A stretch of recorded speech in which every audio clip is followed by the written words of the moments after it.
Picture this, you're in your basement playing Just Dance in 2009. Your parents are getting a divorce and there's nothing you can do about it, but you don't care, and you're none the wiser because you're dancing to Good Feeling by Flo Rida on Just Dance, the song that samples Levels by Avicii. Fast forward, 10 years later, you're drinking in your basement with your friends, remembering the childhood trauma that imposed upon you. And you're listening to Good Feeling by Flo Rida, and then you have a thought, a question that comes to your mind.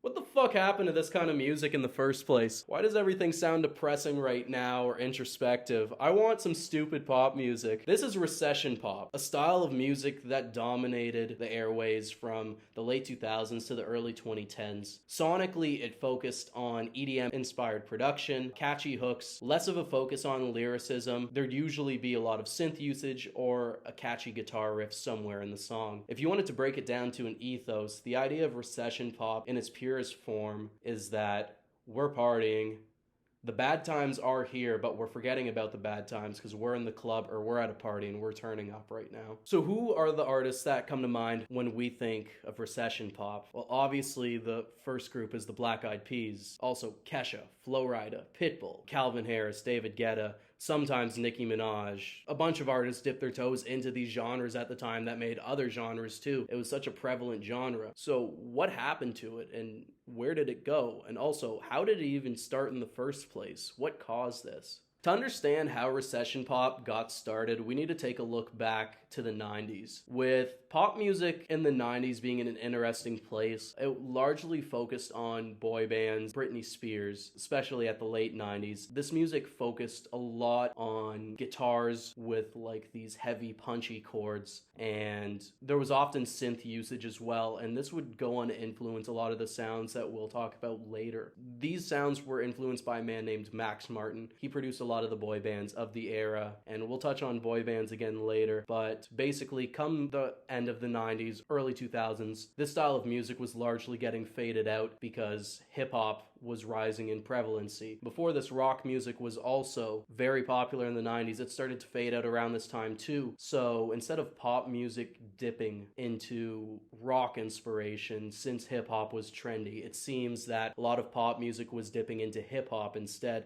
and incorporating those elements. A major event that would change the whole trajectory of music for the next decade would be 9/11 in 2001. This event changed a lot of things in the world, and we're not going to touch on like a good chunk of them, but basically following this, people were really fed up and just like depressed in North America mainly. This resulted in a lot of ignorant music being at the top of the charts. Nellyville by Nelly came out in 2002, and it had the song Hot in Here, and it perfectly summarizes this era of pop music because Nelly was a rapper, but he was making pop music, and it was just like the song about turning up in the club. You know, it's getting hot in here, take off all your clothes.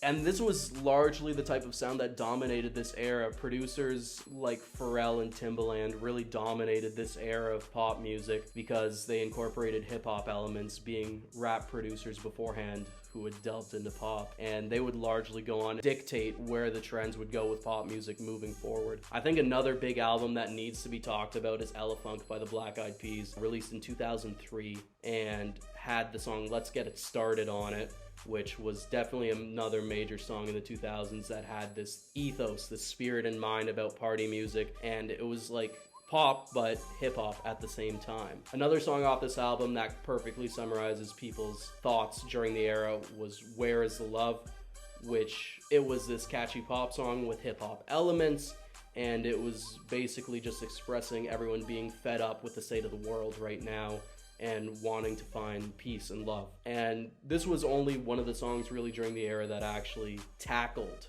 the issues that were going on at the time. Even though it is, in hindsight, you know, it's kind of corny, but in an endearing sense. There wasn't a lot of protest music that was popular at the time apart from like Green Day and Eminem, so that's pretty much as far as we got. I think Justin Timberlake was a fucking idiot, but he made great music. We really start to see the evolution and the merging of these hip hop and pop sounds into what we understood as recession pop around like 2006. The main two projects that came out around that time that really influenced where pop music was going were produced by Timbaland, and they were Loose by Nelly Furtado and Future Sex Love Sounds by Justin Timberlake. Specifically, out of these projects, Sexy Back, which came off Justin Timberlake's album that year, I think did irreparable damage or benefits to pop music, depending on who you ask. It's literally just a recession pop song before recession pop was a thing. It was kind of ahead of its time in that sense, but Timbaland pretty much like built the backbone of these trends by making that song popular. A lot of old heads in the hip-hop scene were really unhappy around this time, not just because of this, but because in the late 90s, as stuff diversified with hip-hop, you had the East and the West separating and having their beef, and the South rose in its own right, and out of the South came this genre of rap called crunk music. From crunk music, which was call and repeat, think Get Low by Lil Jon, more ignorant rap music for the club, came ringtone rap, and the focus on a lack of lyricism and just having these catchy hooks and forgettable verses really pissed off a lot of old heads. Jay-Z dogged on it at the time during interviews. Nas released an album called Hip Hop Is Dead. Let's get it started, and let's get it started, and while there was still like detractors when it came to like ringtone rap and stuff like that, there's still like a heavy amount of lyricism being put forward. Artists like 50 Cent and Eminem were still dominating the charts, so that type of rap style was still largely there. It was kind of a balance between club music and lyricism with hip-hop specifically. After Timbaland did irreparable damage to the pop scene, around 2007, you saw like some sprinkles of this style kind of like poking its head out. Rihanna dropped an album called Good Girls Gone Bad, and this wasn't largely recession pop focused, but it was starting to dip its toes into there. But we can really define the recession pop era as being 2008 to 2015, with 2015 arguably being like the last year there were hints of it being prevalent, but at that point it had largely faded out of relevancy. 2008 saw a lot of albums in this style come out, where you saw this thing with like rap had become more commercialized, more popified. A lot of rappers were dipping their toes into recession pop during this era. You had artists like Akon dropping his album Freedom, which had some recession pop style songs on it. You had Paper Trails by T.I. had a historic run that year. Multiple #1 hit singles coming out of it. Whatever You Like, Live Your Life were the two biggest ones. And like he dominated the charts that year with the recession pop style music. And there was still like, in those songs you could hear some hip hop influence.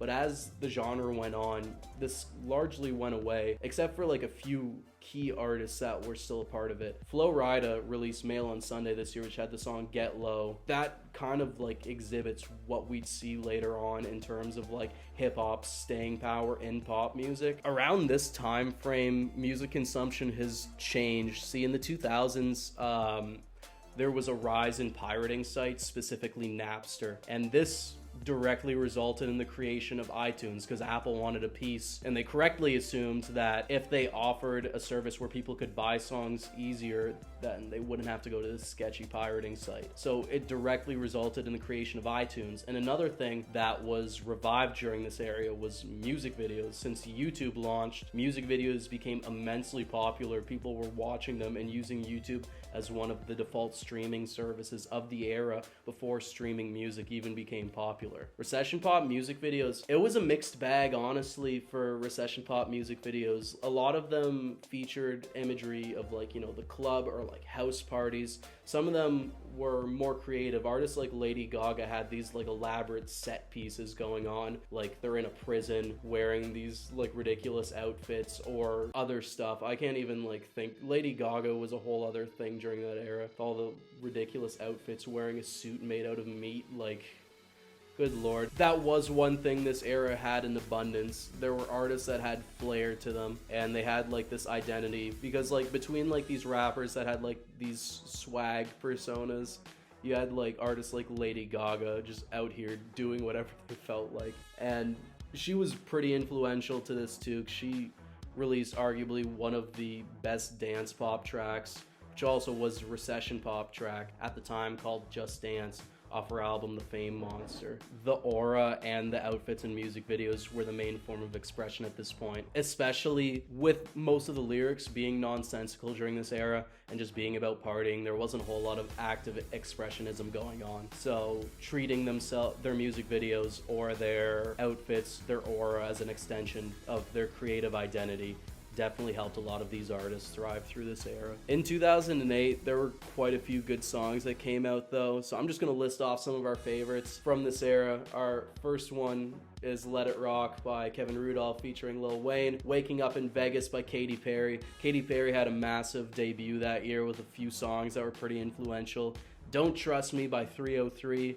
Disturbia by Rihanna and Just Dance by Lady Gaga are our top picks for that year. And as we go into 2009, the main criticisms about the lack of lyricism start to get pretty apparent here. This is the year that Pitbull really exploded. I challenge you to find a Pitbull bar, apart from like one of his mic drop moments, you know, like where it's about to like, the beat's about to cut out for a second, then he says something like stupid where he's like, well, here goes some egg whites, or it's like he does like a chant where it's like, we at the hotel, motel, holiday inn. No one knows any Pitbull bars. And that's not bad on him. His flow is nice and it keeps people entertained, but like, apart from those moments, no one, if you challenge someone to come up with a Pitbull bar apart from moments like that, they're not going to be able to. His focus was just on like good vibes, you know, like I don't think anyone listens to the lyrics, but catchy hooks, good vibes, nice flow, solid production. And he had a massive debut that year because of that. And that was largely the state of how pop and hip hop meshed during this year. Let me pull out I Know You Want Me by Pitbull. Tick to the talk, on my way to the top of the pit. Got it locked from goons to the locks. What the fuck does that mean? The pit got it locked from goons to the locks. What's the genius description? I wanted to make a gooner joke here. Okay, genius needs some moderation. That's literally the only comment on that. It's like, from goons to the locks, and it's like, I wanted to make a gooner joke here. And then the following is, yeah, R.I.P. Big and Pac, that he's not, but damn, he's hot. What does that mean, Armando? Please, explain to me. What does that mean? Good Lord. Black Eyed Peas released The Energy Never Dies this year, and that had the song I Got a Feeling on it, and a bunch of other songs that were popular too, like Boom Boom Pow, Rock That Body, I'm a Bee. And it's just all like nonsense lyrics, and they're fun and they're really good songs that sound good, but they're nonsense because in I Got a Feeling, and this was heavily criticized at the time, there's a bar where like will.i.am is just like Monday, Tuesday, Wednesday, and Thursday, Friday, Saturday, and Sunday. I don't know what the fuck he says next, but he's like, party every day. And then it's back to the hook, and the hook's really catchy on that song. I'll give them that. The Fame Monster released this year by Lady Gaga. This is recession pop. In 2009, Rockstar by Taio Cruz comes out, has an insane amount of influential songs off of it. We'll get into some of those later. But also Shock Value 2 by Timbaland comes out, and at this point, he's like kind of strayed away from hip-hop for the most part. In this era, it's a lot of just genuine pop music at this point. Probably the best song to come off this project was If We Ever Meet Again featuring Katy Perry. Admittedly, that song didn't really chart that well, but in hindsight, it is pretty iconic for the era. And around this time frame, hip-hop was still going through its crisis. There was an insane amount of auto-tune going on. T-Pain was immensely popular, and he got a lot of flack for his new sounds, which honestly in hindsight he didn't deserve because he's a very talented singer and people kept giving him grief saying that he wasn't. Around this era, there was a heavy usage of autotune in hip-hop. Rap music being commercialized and popified during this era. You know, you had your artists like Drake making a name for themselves out of this, J. Cole too, but they were still lyricists. They just had like this pop edge to them that they could tap into and make these catchy hooks. And this would go on to develop into other trends we'd see later in hip-hop. This developed right alongside recession pop, this whole era of ATL futuristic rap, which had these futuristic synthy sounding beats kind of similar to a lot of the stuff that Recession Pop was producing, but they sounded a lot brighter, if that makes sense. You had artists like Soulja Boy who were really riding this wave at the time. I was gonna say Walk the Flog, I meant Roscoe Dash. Those were probably the two pioneers of that whole ringtone rap era, and other artists like Travis Porter were tapping into that as well in Atlanta. You know, the old heads were still very unhappy with the state of hip-hop, and it was growing alongside Recession Pop in this direction where it was just like nonsensical lyrics, catchy hooks. Really, the verses weren't important at all. And by the time we hit 2010, we're fully in Recession Pop at this point. It's the main genre dominating the radio waves.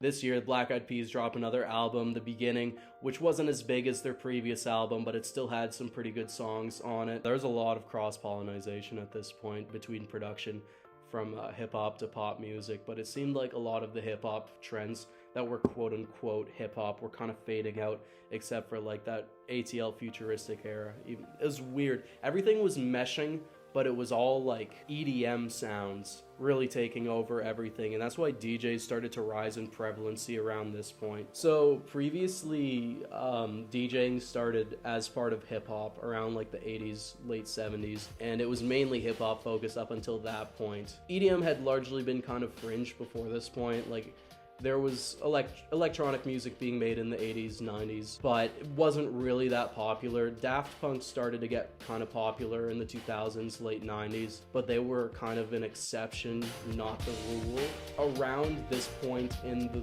late 2000s, early 2010s, the EDM style production, which a lot of DJs had been hopping on, mind you, and producing for these pop artists at the time, really started to rear its head in 2010 when you saw artists like David Guetta really starting to break into the mainstream after having worked behind the scenes for roughly a decade. Fireflies is an interesting song. Sonically, it's very much Recession Pop. It kind of sounds like nonsense, but it seems like it's about sleep deprivation. That seems like the common trend online.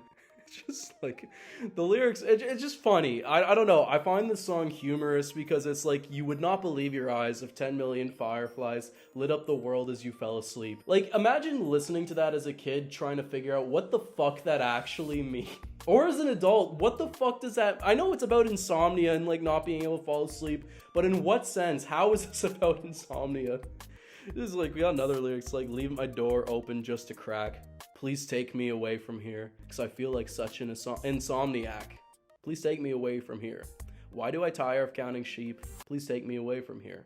And we're back on 2010 now. Major release is coming out this year. Kesha becomes popular, and I think a lot of people would describe Kesha as like the de facto Recession Pop artist, because it's so engraved in that era where just heavy synth production. I would give her honestly more props than the average Recession Pop artist though, because she would just be saying some wild stuff in her songs, and it'd be like kind of like, I don't know if that's a fair comparison. It's like how Nicki Minaj, when she used to like rap and like be eccentric and say these weird odd things, Kesha kind of did the same thing, but like for white girls. She's like, I feel like Kesha is the birth of subgenre Recession Pop music, but stuff that white girls would listen to. And I don't think anyone called it white girl music at the time. I think that was like a name given to it in hindsight around like a couple of years ago, just like from people looking back nostalgic on that era of pop music and like, this is white girl music.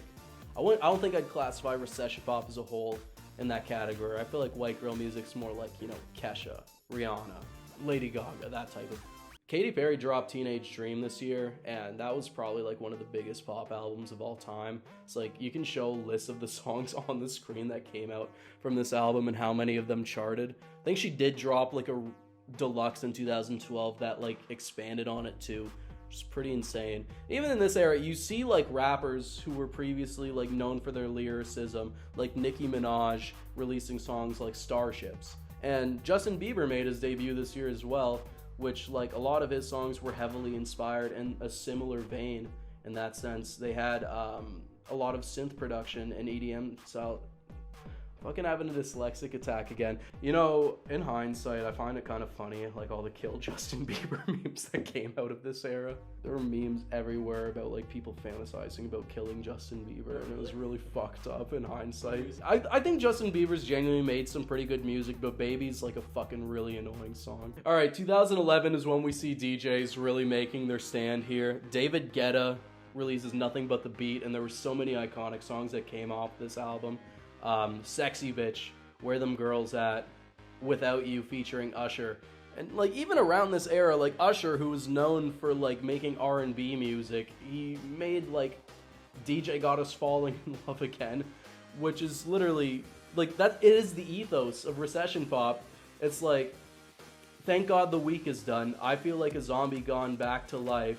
And then the rest of the song is like about him being in the clubs transfixed, like dancing. It's like, suddenly we all got our hands up, no control of my. It's about losing control in the club and having a good time and forgetting about the work week, which is literally what all of these songs are about. But they don't actually talk about the subject of why they're like escaping. It is just escapism in its purest form. This year, Planet Pit by Pitbull dropped. Give Me Everything came out of that, which is another massive recession pop song.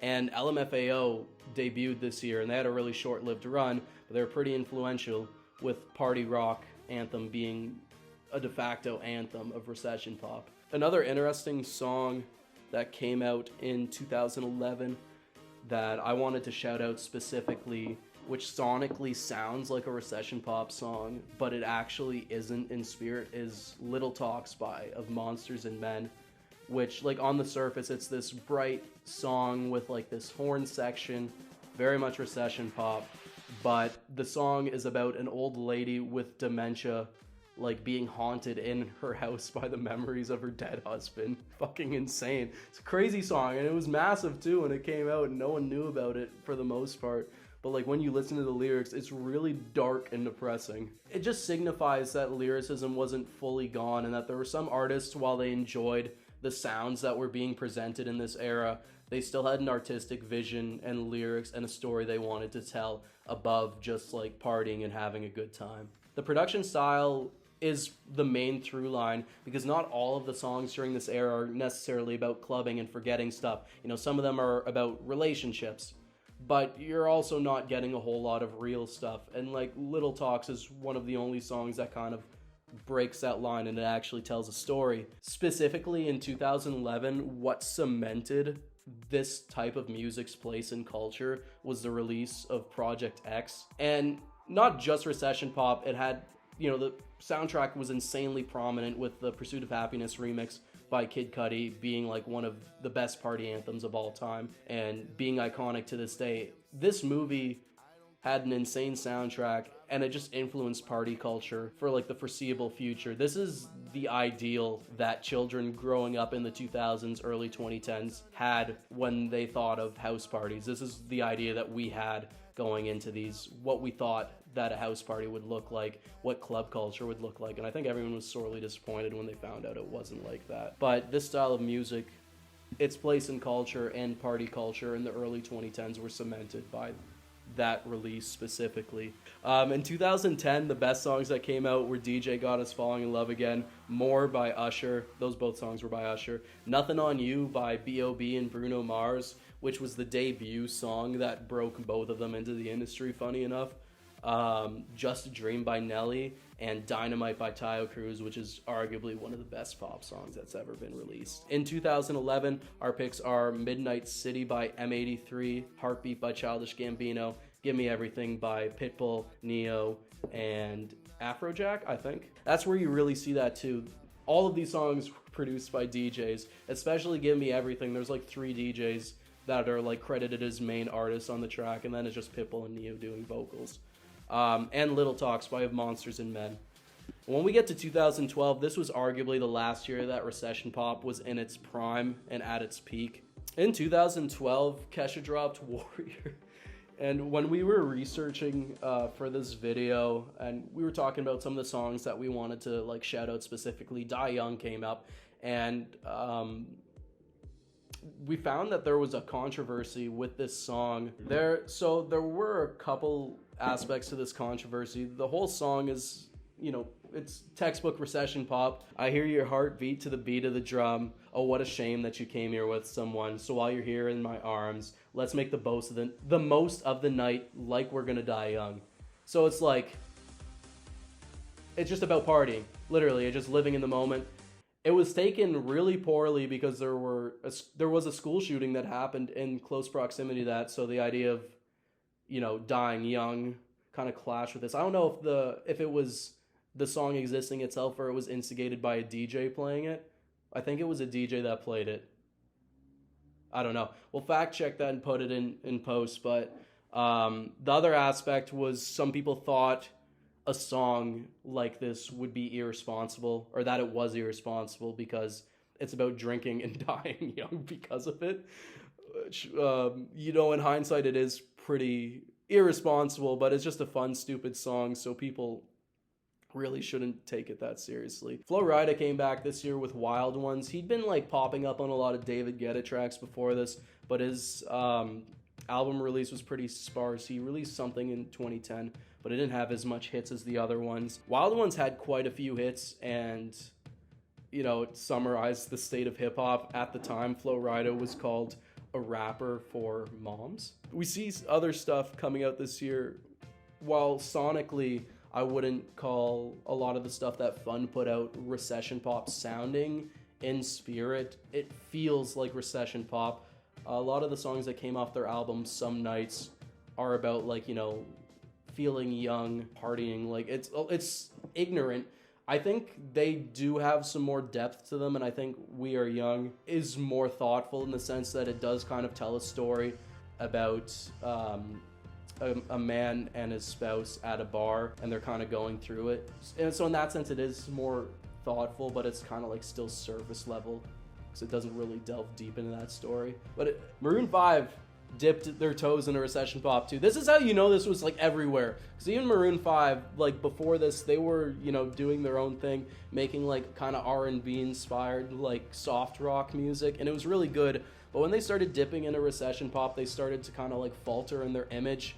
They really dipped their toes into it with Moves Like Jagger a couple years prior. But this year, the de facto song that came out of it was Payphone, which I love that song, don't get me wrong, but it is really corny. It's literally, I'm at a payphone trying to call home all of my change I spent on you, and that's where has the time gone? Baby, it's all wrong. What does Wiz Khalifa say in that song? I don't remember his verse for the fucking life of me. That's another thing. People thought the world was going to end in 2012, so they just kept fueling this wave of escapism. I feel like it might have died out a little quicker if there wasn't fears that everyone was going to die too, because a lot of people believed in that for some reason. Same thing in the 2000s. It's not just 9/11, Y2K. People believing these stupid fucking conspiracy theories that the world's gonna end. It's always the dumbest idea. In 2012, it was the Mayan calendar's ending, so we're gonna die. It's who the fuck believed this? In hindsight, that's stupid. Even in foresight, it's stupid. Why the fuck did anyone buy into that? It's a fucking calendar. Gangnam Style by Psy came out in 2012. No one knows the lyrics to Gangnam Style because it's in another language. And I don't know, I've never taken the time to look at it. It was just iconic in a weird way because it was catchy, it had the sounds of the era, everyone really liked it, and it became a trend too because there was this memorable dance attached to it that people were replicating. And it's insane because this was a chart-topping song that came out, and now it's a meme song more than anything. If you check on Spotify, it still has 600 million streams, which for a song that came out long before Spotify launched and hit its peak is kind of fucking insane. We see this a lot in the modern day too.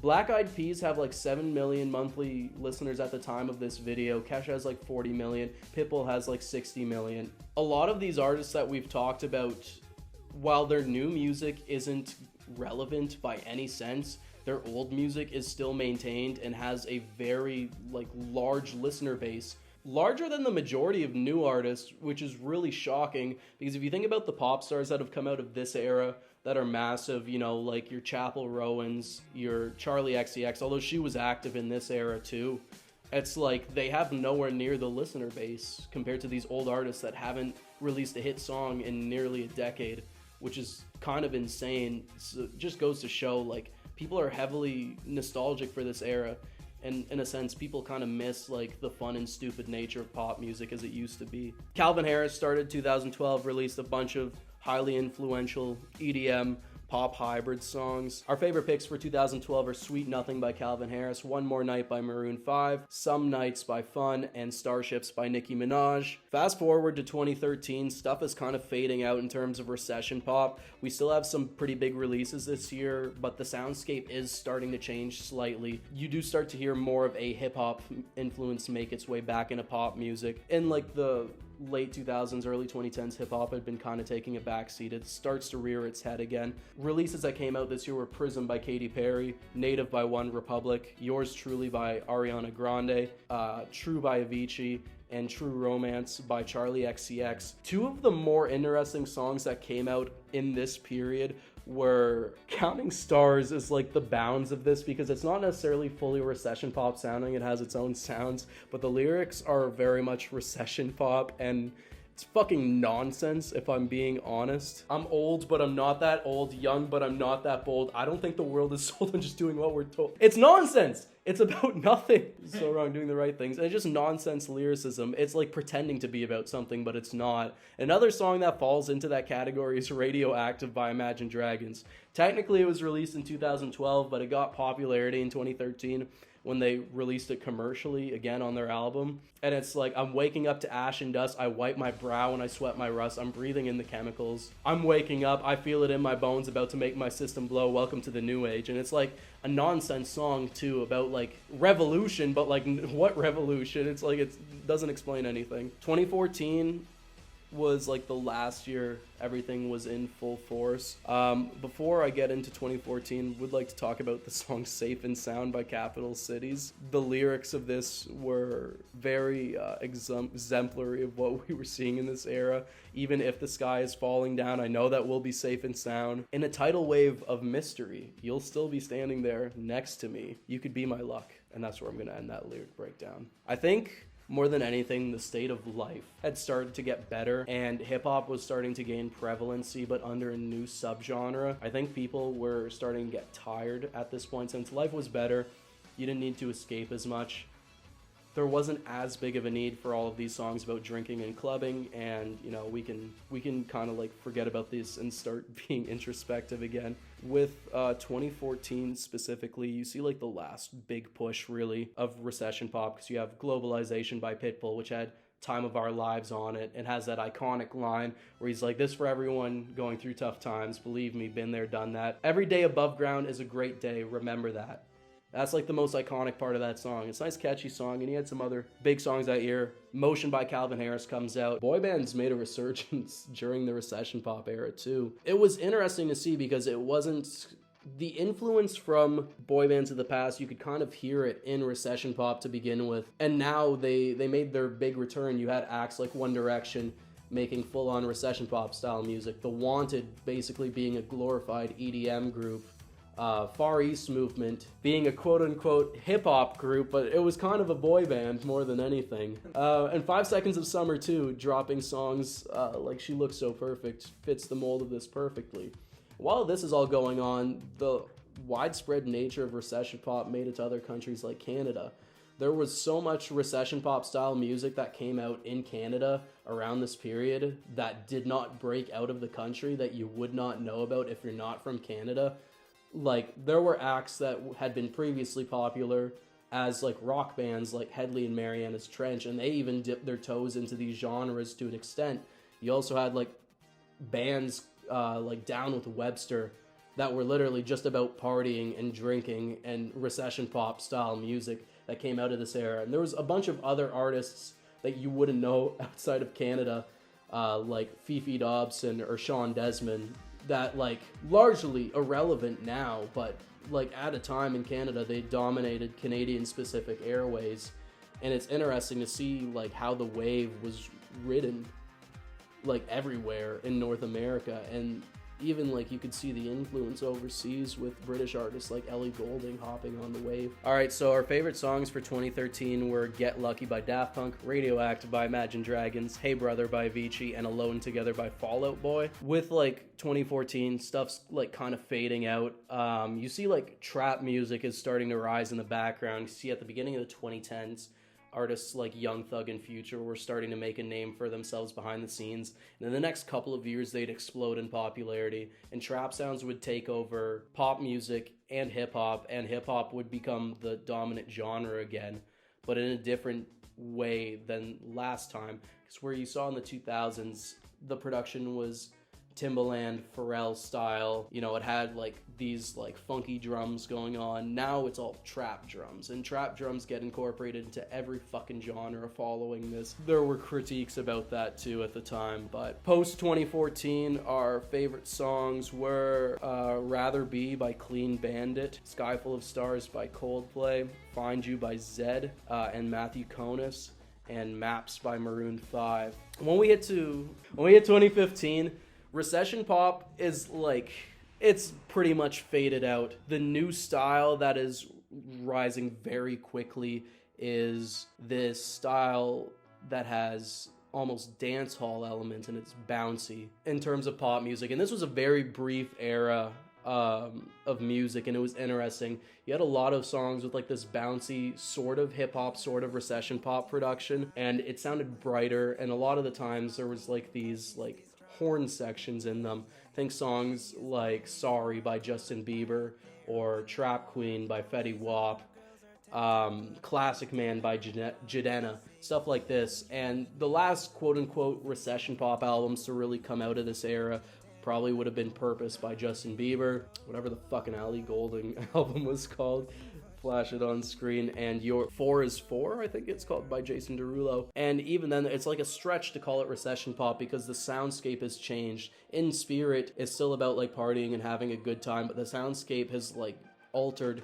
It's to the point where it's like you can't really recognize the start to the end at this point. And this is really where recession pop dies out. At this point, life's been good for a while and people don't need escapism as much, so following this, like, the genre, like, really, even at this point, the genre just, like, dies out. Like, after this, with EDM's prevalency in pop music, the genre kind of fragments into a bunch of different subgenres. And there were still a couple of big EDM releases in the years following this, but largely it kind of fades back to definitely not as small as it was before, but nowhere near as big as it was during this whole recession period. Pop music goes to a weird place because it's all hip-hop inspired, but it's trap inspired now, because Future and Young Thug are popular and other trap artists come out of this era, and pop music is kind of like split down the middle because we have half these songs that are hip-hop influence in a trap sense, and then we have all these ballad songs releasing on the other sense. So pop is like fragmented, EDM is fragmented, and trap music rises in popularity, which in one sense, it's interesting because trap music is still a form of escapism, but it's coded differently, whereas all of the songs coming out before were about, you know, having a good time in the club. Trap music's about like a luxury lifestyle, which I don't know what that says necessarily about the era, and that's something we could unpack maybe in a later video. That's where we leave off with popular music following this. Around this time, Spotify had launched a couple of years prior, and it started to get immensely popular. And as a direct result of this, Apple being behind the curve releases Apple Music. Now we're in the streaming era. Everything's free and readily accessible to be streamed. And the way we consumed music, or the way we consume music now, it's just irreparably changed. The industry changes forever. Our favorite songs from 2015 were Sugar by Robin Schulz, Drag Me Down by One Direction, Stressed Out by 21 Pilots, and Classic Man by Jidenna. I'm going to touch on Fetty Wap again briefly. I think Fetty Wap is the culmination of anything. You can like fight me on that argument. I don't know if it has a lot of weight, but think about it. With everything we've discussed so far with, you know, like ringtone rap evolving into ATL futuristic and pop rap having prevalency, and then also recession pop rearing its head, and then it kind of like conglomerates again near the end of near the mid 2015s into like this bouncy production style that was briefly a thing for a couple of years. Like Fetty Wap is like the culmination of all of that happening, because he just released these songs that had heavy synth usage. Arguably, some of them were EDM inspired, but more in an ATL futuristic evolution sense. It's just about catchy hooks, partying, and, you know, nonsense verses. A lot of the songs were about, you know, like a woman too. And it's kind of funny that that's where we're leaving off. Fetty Wap is the culmination of recession pop. Take that as the tagline from the video. And following this, an app called Musical.ly would release. In hindsight, Musical.ly feels more like a gimmick that was short-lived, because it didn't last long. It lasted a couple of years, it went away, and then it was bought out, and it eventually became TikTok, which has changed how we consume music. But even then, you saw the seeds of how it was changing stuff. It felt more like Vine in the sense where it was like this 2013 style humor, kind of corny in hindsight, but now it had a music element to it. And it felt, you know, novel. And now TikTok is like almost the dominant form of social media, which is just interesting to see. And I think if this video does well, we'll talk about how that has affected stuff largely in a deeper sense, 2016 beyond, and how music has gone on since then. But it's just interesting to look at. Just to wrap this video up, as an idea, I think people romanticize recession pop quite a bit. A lot of people in our generation, it takes them back to a simpler time when they were younger and they didn't have to worry about stuff. If you ask like a lot of kids that grew up in the 2000s if they were cognizant of 9/11 or the housing crashes, one song specifically that summarizes the idea of recession pop and the production style fully, and that's Price Tag by Jessie J. This song, it's like actually, out of all the songs it has, probably from this era, it has the most depth easily. So it's a critique on consumerism. It's like anti-recession pop, but it's the recession pop song. Like, you know, some people lived in poverty, but, you know, as a kid, if your parents are like struggling or in like a middle class that's failing, you don't necessarily notice it because you're not as aware of these things when you're younger. So there's a certain nostalgia, even if you don't realize how rough the time actually was, what you're going through. It takes you back to like a more simple place, a fun time where everything just kind of had like this whimsical energy to it almost, and it was about like having a good time and forgetting about your struggles. I think there's a beauty in that. Everybody's got a price. I wonder how they sleep at night. When the sales come first and the truth comes second, just stop for a minute and smile. Why is everybody so serious? Acting so damn mysterious. Got shades on your eyes and your heels so high that you can't even have a good time. Everybody look to the left. Everybody look to the right. Can you feel that? We're paying with love tonight. It's not about the money, money, money.